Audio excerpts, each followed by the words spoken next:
कोई व्यक्ति किसी दूसरे का अपमान क्यों करता है? क्या आपने यह कभी विचार किया है? वैसे तो हम लोग भी बिना कारण बेवजह बहुत लोगों का अपमान करते हैं। हमारा खुद का अपमान भी बहुत बार होता है। संसार का सारा व्यवहार एक दूसरे के अपमान करने पर भी टिका है।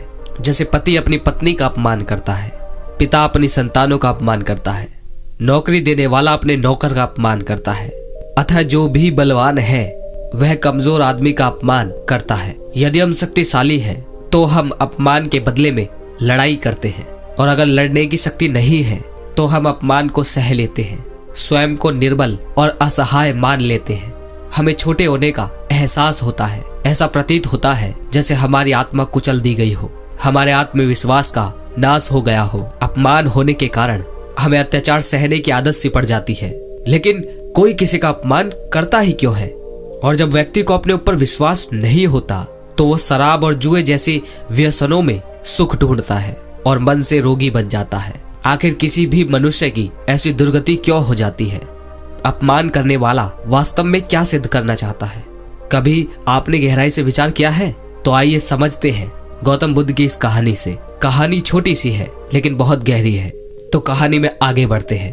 एक बार की बात है, गौतम बुद्ध अपने शिष्य को उपदेश दे रहे थे कि तभी एक शिष्य उठकर बोला, हे बुद्ध, जब कोई हमारा अपमान करता है तब हमें बहुत दुख होता है, निर्बलता का एहसास होने लगता है। अपमान होने पर जो मन में अंदर पीड़ा होती है उसका हम आखिर कैसे निवारण कर सकते हैं? बुद्ध बोले, यह बिल्कुल सत्य है कि हर प्रकार के दुख का निवारण किया जा सकता है। महात्मा बुद्ध बोले, इसी संदर्भ में मैं तुम्हें एक कथा सुनाता हूँ।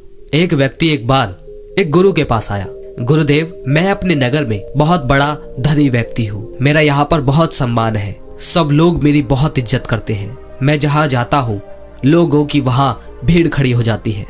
मैं चाहता हूँ कि लोग मेरा ऐसा ही सम्मान करते रहे, मेरा कभी भी कोई अपमान ना करे। और अगर किसी ने कभी मेरा अपमान कर दिया तो मुझे आखिर क्या करना चाहिए? गुरु ने कहा, कल सुबह मैं तुम्हारे नगर में एक प्रवचन दे रहा हूँ। तुम्हें वह प्रवचन रोज सुनने आना होगा।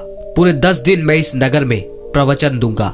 अगर तुमने उन 10 के 10 दिन प्रवचन सुन लिया तो फिर इस पूरे संसार में तुम्हारा कोई अपमान ना कर सकेगा। उस धनी व्यक्ति ने कहा, जी गुरुदेव, जैसा आप कहें मैं बिल्कुल ऐसा ही करूंगा, और पूरे 10 दिन मैं आपके प्रवचन सुनने आऊंगा और आपका हर प्रवचन बड़े ध्यान से सुनूंगा। गुरु ने अगले ही दिन से प्रवचन देना शुरू कर दिया। वह व्यक्ति भी वहां प्रवचन सुनने के लिए आ गया और अपने साथ एक बड़ी और ऊंची कुर्सी लेकर आया और उस कुर्सी को गुरु की बगल में लगा दिया और उस कुर्सी पर वह बैठ गया। सभी लोग उस व्यक्ति के सामने खड़े हो गए क्योंकि उस नगर के सभी लोग उस सेठ का बहुत सम्मान करते थे। उस व्यक्ति ने उन सभी को बैठने के लिए कहा और गुरु से कहा, गुरुदेव चलिए अपना प्रवचन शुरू कीजिए, मैं सुनने के लिए तैयार हूँ। गुरु ने कहा, पहले तुम यहाँ से उठो और बिल्कुल पीछे जाकर खड़े हो जाओ, जब तक कि मैं ना कहूँ मत बैठना। यह बात सुनकर उस व्यक्ति को बड़ा अजीब लगा। फिर भी वह व्यक्ति उठा और गुरु के कहने पर पीछे जाकर खड़ा हो गया। गुरु ने अपना प्रवचन देना शुरू किया। बहुत देर हो गई पर गुरु ने उस व्यक्ति को बैठने के लिए कहा ही नहीं। उसने गुरु को प्रवचन देते समय बीच में से रोक कर कहा, गुरुदेव आप कुछ भूल तो नहीं गए हैं? मैं तो अभी भी खड़ा हूँ। गुरु ने कहा, कोई बात नहीं, तुम अभी खड़े रहो। पूरा प्रवचन समाप्त हो गया पर गुरु ने उस व्यक्ति को बैठने के लिए नहीं कहा। सभी लोग गुरु को प्रणाम कर वहां से अपने अपने घर चले गए। वह व्यक्ति गुरु के पास आया और कहा, गुरुदेव आपने मुझे पूरे प्रवचन के दौरान पीछे खड़ा रखा, आपने तो मुझे बैठने के लिए कहा ही नहीं। गुरु ने उस धनी व्यक्ति की बात को अनसुनी करके कहा, कोई बात नहीं, अब तुम जा सकते हो। गुरु के ऐसा कहने पर वह व्यक्ति अपने घर चला गया। वह धनी व्यक्ति फिर से गुरु के प्रवचन में आया और अपनी उस ऊंची कुर्सी पर बैठ गया और गुरु से कहा, गुरुदेव कल का प्रवचन बहुत ही बढ़िया था, मुझे बहुत पसंद आया था, आप आज का प्रवचन शुरू करें। गुरु ने कहा, बिल्कुल आज का प्रवचन मैं शुरू करूंगा, पर इससे पहले तुम वहां पीछे जाकर खड़े हो जाओ और जब तक मैं ना कहूं तब तक मत बैठना। उस व्यक्ति को बहुत अजीब लगा।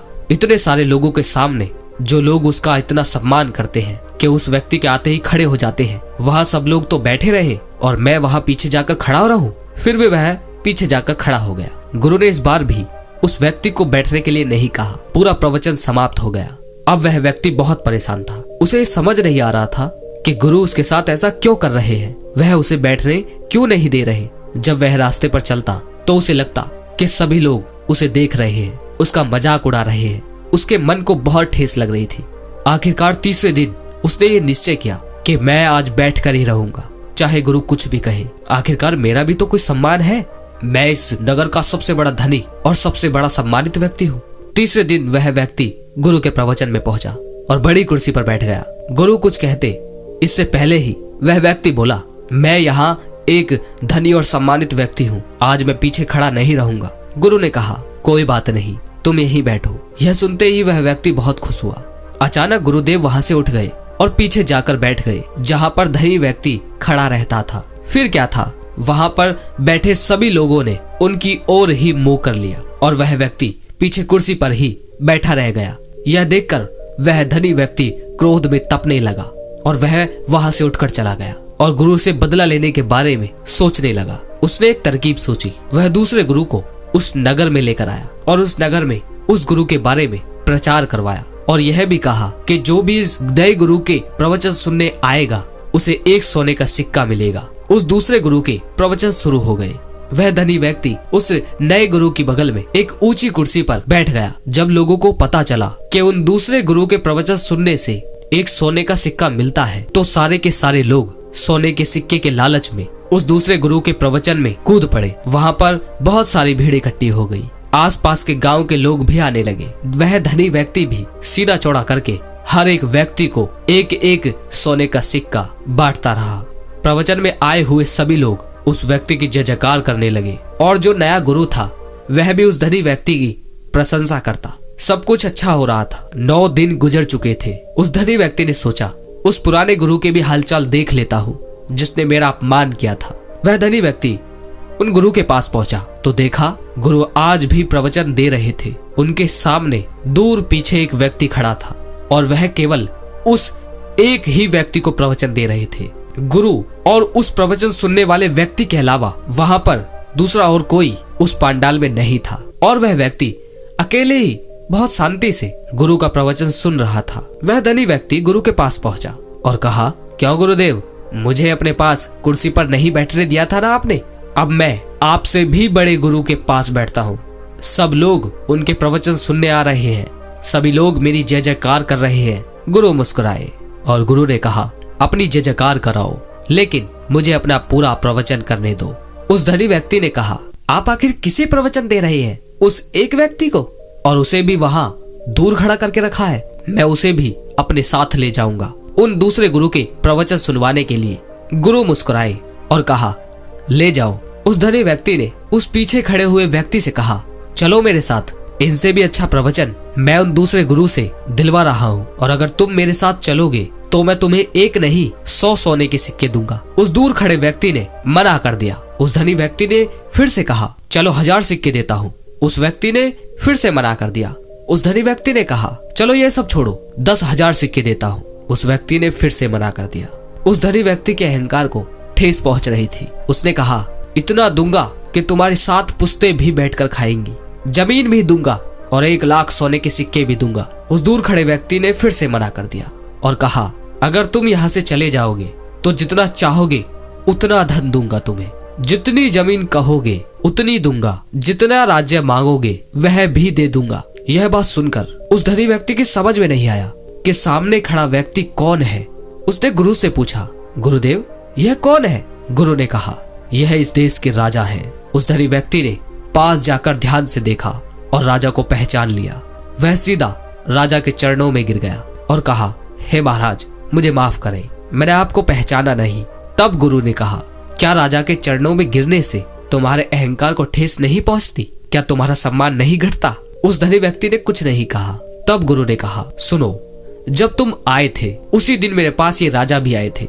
इनका यहाँ आने का कारण भी वही था जो तुम्हारा था। जो मैंने तुमसे कहा था वही इनसे भी कहा था, पर यह अभी तक वही खड़े हैं जहाँ मैंने इन्हें खड़ा किया था और तुम वहां खड़े हो जहां तुम खड़ा नहीं होना चाहते थे। तुम्हें तो अपने प्रश्न का उत्तर चाहिए था और तुम किस खेल में लग गए?